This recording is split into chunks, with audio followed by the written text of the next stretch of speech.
नमस्कार, मैं हूं वनीसा राणा। AGCNN न्यूज़ पर आपका स्वागत है। प्रस्तुत है आज की स्पेशल रिपोर्ट। राष्ट्रीय बायोडीजल दिवस और महोनी एनवायरनमेंटल की भूमिका। राष्ट्रीय बायोडीजल दिवस प्रतिवर्ष 18 मार्च को मनाया जाता है। यह दिन रूडोल्फ डीजल के जन्मदिन के उपलक्ष्य में मनाया जाता है, जिन्होंने डीजल इंजन का आविष्कार किया था। रूडोल्फ डीजल ने 1900 में विश्व मेले में डीजल इंजन का अनावरण किया था। यह इंजन मूल रूप से मूंगफली के तेल पर चलने के लिए डिजाइन किया गया था। डीजल का मानना था कि वनस्पति तेल अमेरिका के ईंधन आपूर्ति में महत्वपूर्ण भूमिका निभा सकता है। 1912 के एक भाषण में उन्होंने कहा था, इंजन ईंधन के लिए वनस्पति तेलों का उपयोग आज महत्वहीन लग सकता है, लेकिन समय के साथ ऐसे तेल वर्तमान समय के पेट्रोलियम और कोल टार उत्पादों जितने ही महत्वपूर्ण हो सकते हैं। बायोडीजल डीजल का एक स्वच्छ जलने वाला पेट्रोलियम मुक्त विकल्प है, जिसे पशु वसा, वनस्पति तेल और पुनर्चक्रित खाना पकाने के तेल से बनाया जा सकता है। यह आयातित डीजल पर अमेरिका की निर्भरता को कम कर रहा है और हरित रोजगार पैदा करने के साथ साथ पर्यावरण में सुधार कर रहा है। बायोडीजल अमेरिका का पहला उन्नत जैव ईंधन है और यह तेजी से लोकप्रिय ईंधन बन गया है। महोनी एनवायरनमेंटल एक ऐसी कंपनी है जो रेस्तरां से इस्तेमाल किया हुआ खाना पकाने का तेल इकट्ठा करती है और इसे बायोडीजल उत्पादकों को बेचती है ताकि इसे अक्षय ईंधन में बदला जा सके। कंपनी का बेड़ा बायोडीजल पर चलता है, जो पर्यावरण के लिए एक बड़ा कदम है। बायोडीजल की बढ़ती मांग के साथ महोनी एनवायरनमेंटल की सेवाओं की मांग भी बढ़ रही है, लेकिन यही कारण नहीं है कि इलिनॉइस स्थित कंपनी अपने 160 ट्रकों के बेड़े को बायोडीजल मिश्रणों पर चलाती है। इसके बजाय यह कंपनी को अक्षय ईंधन से मिलने वाले प्रदर्शन, वित्तीय और पर्यावरणीय लाभ हैं। कंपनी के रखरखाव और बेड़ा परिचालन निदेशक जेफ कॉर्बिन ने कहा, आखिरकार बायोडीजल के उपयोग के खिलाफ कोई तर्क नहीं दिया जा सकता।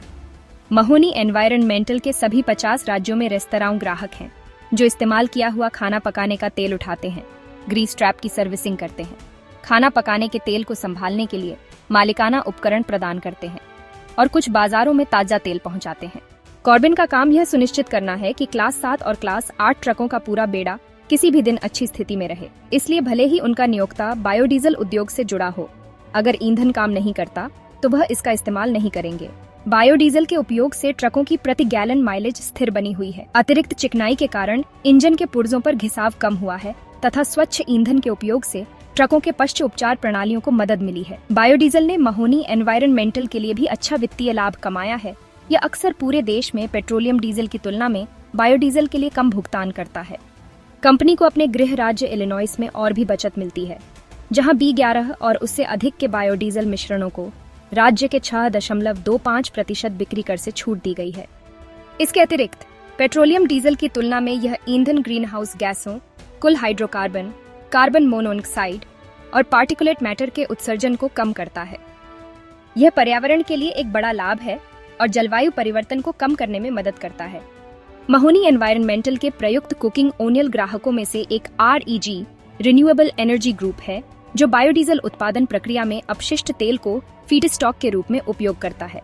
यह REG के साथ संबंध और कंपनी के ईंधन के बारे में प्रत्यक्ष ज्ञान ही है, जिसने महोनी एनवायरनमेंटल को अपने बेड़े को बायोडीजल से ईंधन देने से लेकर B20 तक के मिश्रण स्तरों पर अपने पूरे बेड़े में इसे लागू करने के लिए प्रेरित किया। B20 मिश्रण में 20% बायोडीजल और 80% पेट्रोलियम डीजल होता है। यह मिश्रण पर्यावरण के लिए अधिक अनुकूल है और इंजन के प्रदर्शन को बनाए रखता है। राष्ट्रीय बायोडीजल दिवस हमें याद दिलाता है कि हमें पर्यावरण के प्रति जागरूक होने की आवश्यकता है। बायोडीजल जैसे अक्षय ईंधन का उपयोग करके हम न केवल पर्यावरण को बचा सकते हैं, बल्कि ऊर्जा सुरक्षा भी सुनिश्चित कर सकते हैं। महोनी एनवायरनमेंटल जैसी कंपनियां इस दिशा में एक बड़ा कदम उठा रही हैं और बायोडीजल के उपयोग को बढ़ावा दे रही हैं। यह न केवल पर्यावरण के लिए बल्कि आर्थिक रूप से भी फायदेमंद है। बायोडीजल के उपयोग से हम एक स्वच्छ और हरित भविष्य की ओर बढ़ सकते हैं।